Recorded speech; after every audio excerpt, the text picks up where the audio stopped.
Hello Year 12s and welcome to this, the second video in our series of 2 videos in which we look at civil remedies. There are 2 types of civil remedies that we are discussing. The first type of civil remedy is damages, and that is what the first video was about. The second type of civil remedy is injunctions, and that is what this video is about. There are 4 things that you need to do while you're watching this video. The first thing is to take the very best Cornell notes that you can. The second thing is to use the pause and rewind functions. Use the pause function if you need to stop this video to take notes. Use the rewind function if you need to go back over any information contained in this video. The third thing that you need to do is have your vocabulary sheet open in front of you so that you can write into your vocabulary sheet the definitions of key terms or of any other words that you may be unfamiliar with. And the fourth thing that you need to do is have your summary books open in front of you. In this video, I will give you some guidance as to what you should write in your summary books. Once you've finished watching this video, please read the relevant pages from the textbook referred to on this slide. And if you find any additional information from that reading that you think is useful, then supplement your Cornell notes with that information. Well, let's get started then. There are 2 learning intentions for this video. Make sure that you write these down in your Cornell notes. The first learning intention is that you need to be able to describe injunctions and their purposes. The second learning intention is that you need to be able to discuss the ability of injunctions to achieve their purposes. The information contained in this video will help you to achieve these learning intentions, and we'll be doing some activities in class which will also help you to achieve these learning intentions. Just by way of recap, damages and injunctions are both types of civil remedies. Civil remedies are sometimes just referred to as remedies. A remedy is an order that is made by a court to resolve a civil dispute. The remedy that a plaintiff asks a court to award when the plaintiff sues a defendant is set out in the plaintiff's statement of claim.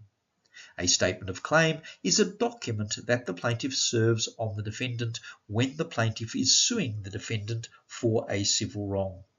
This document sets out the details of the plaintiff's claim against the defendant. You should also remember that the overarching purpose of civil remedies is to restore, as far as possible, the plaintiff, that is, the party whose rights have been infringed, to their original position, that is, the position the plaintiff was in before the wrong occurred, that is, before the plaintiff's rights were infringed. As I will explain later, it will often be a combination of damages and injunctions rather than just damages or just an injunction that will best achieve this purpose of civil remedies for a plaintiff. The focus of this video is on injunctions. As you can see, there are 2 different types of injunctions. Each of these types of injunctions has a particular purpose, and these particular purposes align with the overarching purpose of civil remedies, which is to restore the plaintiff as far as possible to their original position. On this slide, I've set out a table that you must include in your summary books. On the left-hand side of this table, I have listed the different types of injunctions. As we go through this video, you will need to complete the 2 right-hand columns of this table by summarizing the particular purposes of each of these different types of injunctions and the extent to which each of these different types of injunctions achieve the overarching purpose of civil remedies. An injunction is a court order that requires a defendant to stop doing something or that requires the defendant to do something. Look down the left-hand side of your vocabulary sheets, find the term injunction and write this definition in there. As you've probably picked up from the definition of injunction, there are 2 main types of injunctions. The first type of injunction is called a restrictive injunction, also known as a prohibitory injunction.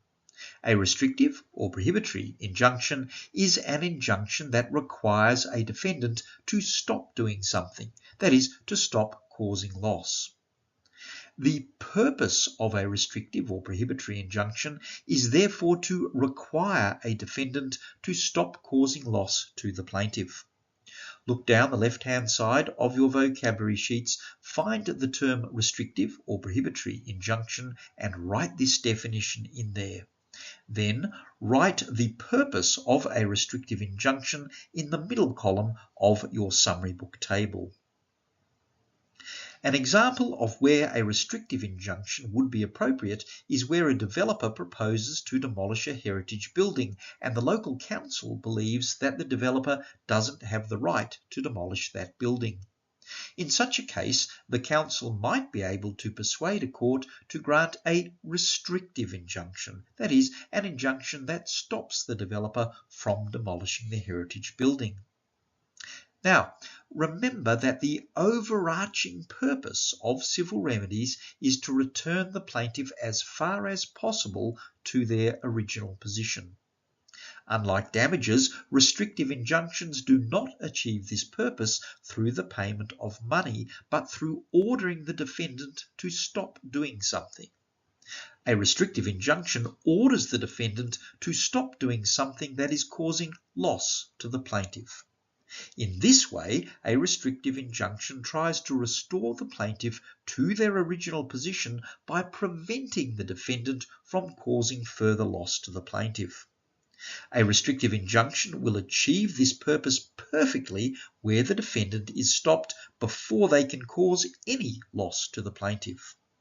However, a restrictive injunction cannot undo loss that the defendant has already caused to the plaintiff. It can only stop future loss being caused to the plaintiff.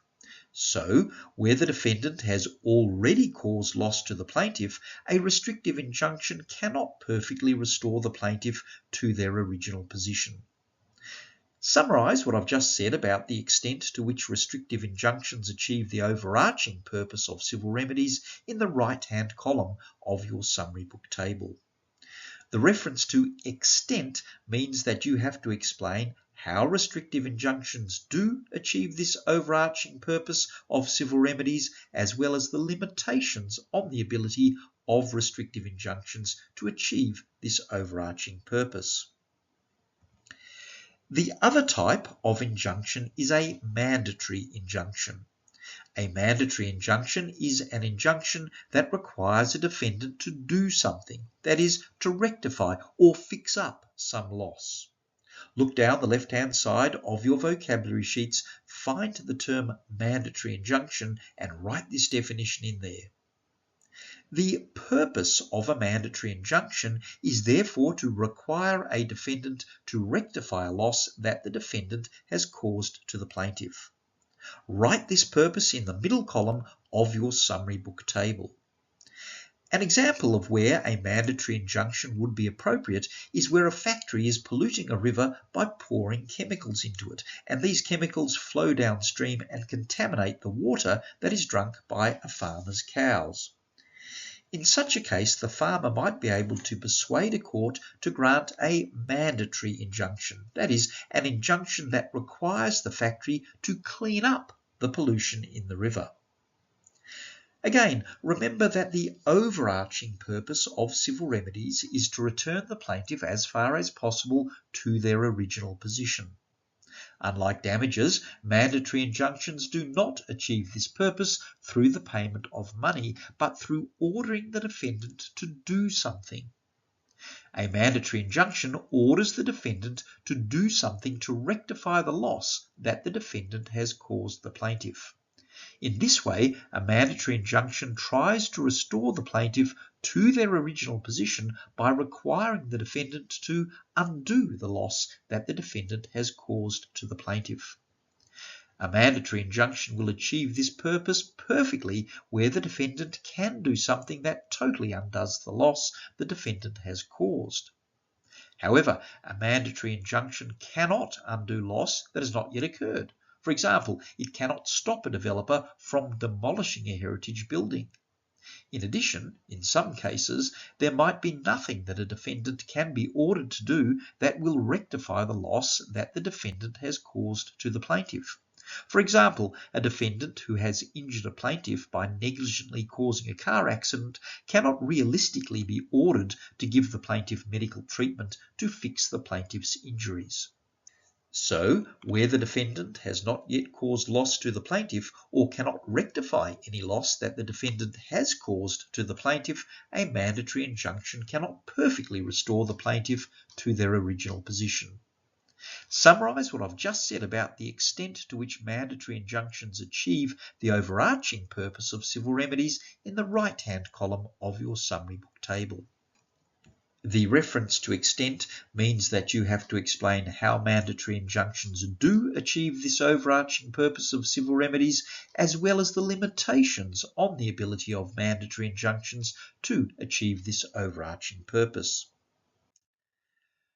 So far, we have looked at the purposes of injunctions. Our second learning intention requires you to be able to discuss the ability of injunctions to achieve their purposes. On this slide, I've set out a table which describes the strengths and weaknesses of injunctions in achieving their purposes.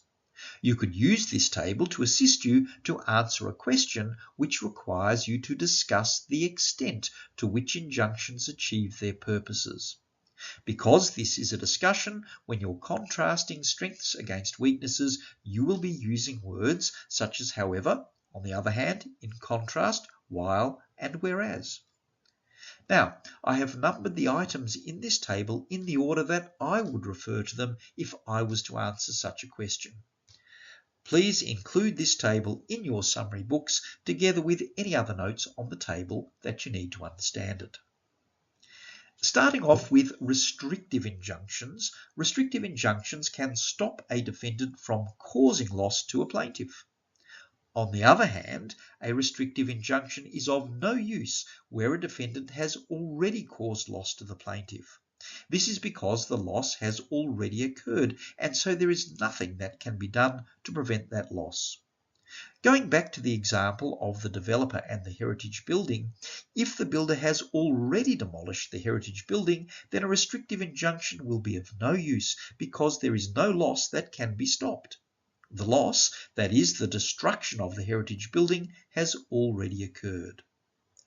In contrast, a mandatory injunction can require a defendant to rectify, that is, fix up, a loss that the defendant has caused to a plaintiff.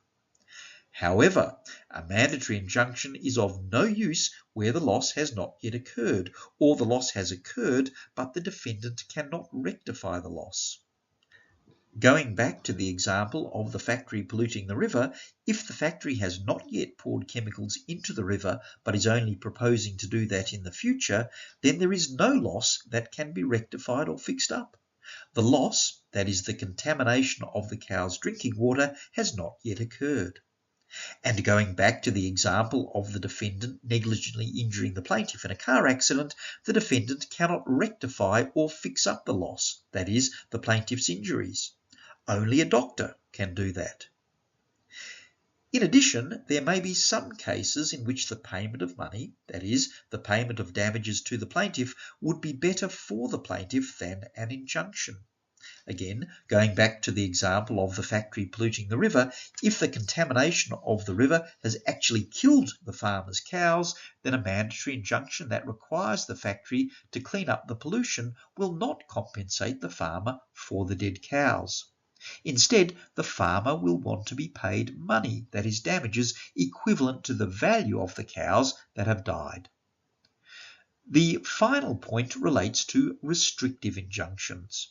A restrictive injunction will not be effective at stopping a defendant from causing loss to a plaintiff in the future if what the defendant does is outside the scope of the injunction. For example, let's suppose that, in the case of the factory polluting the river, the farmer is successful in obtaining an injunction that stops the factory from pouring arsenic into the river. That would prevent the factory from polluting the river with arsenic in the future. but it would not stop the factory from polluting the river with cyanide.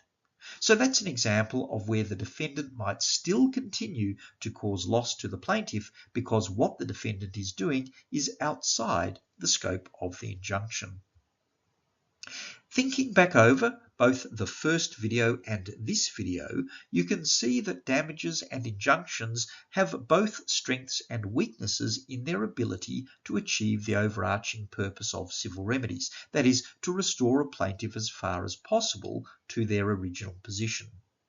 This means that it will often be a combination of damages and injunctions, rather than just damages or just an injunction, that will best achieve this overarching purpose of civil remedies. And so it will often be the case that a plaintiff who is suing a defendant will request the court to award both damages and an injunction to the plaintiff. Let's revisit for the last time the case of the factory polluting the river and poisoning a farmer's cows. In that case, the best way of restoring the farmer as far as possible to the farmer's original position is a combination of damages and injunctions. The farmer will want to be paid damages to compensate the farmer for the value of the dead cows.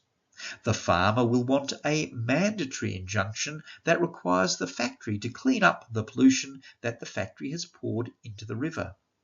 And the farmer will want a restrictive injunction that stops the factory from continuing to pour pollution into the river.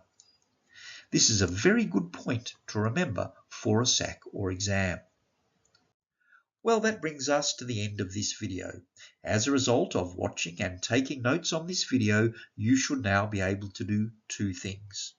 The first thing is to describe injunctions and their purposes. The second thing is to discuss the ability of injunctions to achieve their purposes. We'll be doing some learning activities in class which will consolidate your ability to achieve these learning intentions. Please remember to read the relevant pages from the textbook referred to on the first slide in this video. If you find any additional information that you think is useful, then supplement your Cornell notes with that additional information. Thank you for your attention.